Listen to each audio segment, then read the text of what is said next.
Jumlah mobil listrik di jalan-jalan dunia pada akhir 2021 adalah sekitar 16,5 juta, 3 kali lipat jumlah pada 2018.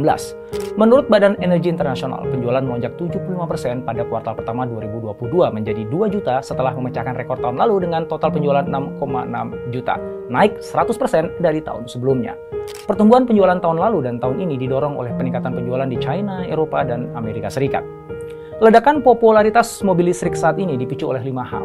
Pertama adalah semakin dekatnya pelarangan penjualan mobil bensin dan diesel di negara-negara besar mulai 2030 mendatang. Kedua, adanya insentif dan subsidi dari pemerintah di berbagai negara untuk mendorong masyarakatnya membeli mobil listrik.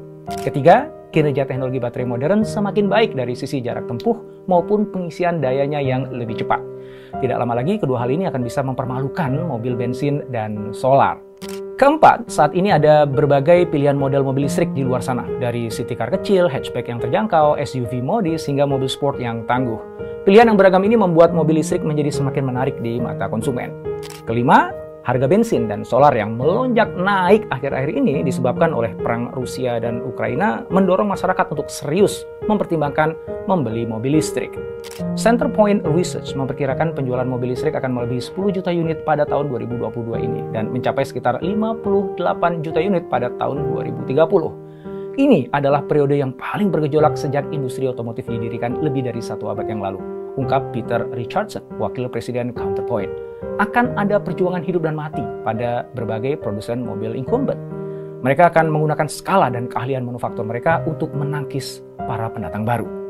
Max Warburton, seorang analis di firma riset Bernstein, mengatakan, pada saat ini ada konsensus di antara para eksekutif dan analis industri otomotif bahwa titik kritis sedang mendekati, di mana adopsi massal tidak dapat dihindari karena penurunan biaya baterai, tekanan dari regulator, dan subsidi pemerintah yang murah hati.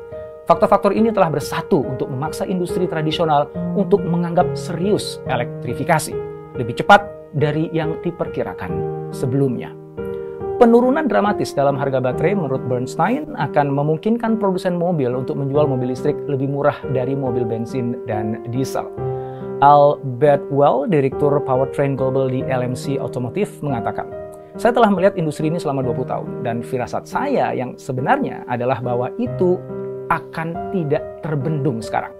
Ed Kim, Presiden dan Kepala Analis Auto Pacific, mengatakan, pasar mobil listrik tengah mengalami pertumbuhan yang eksponensial.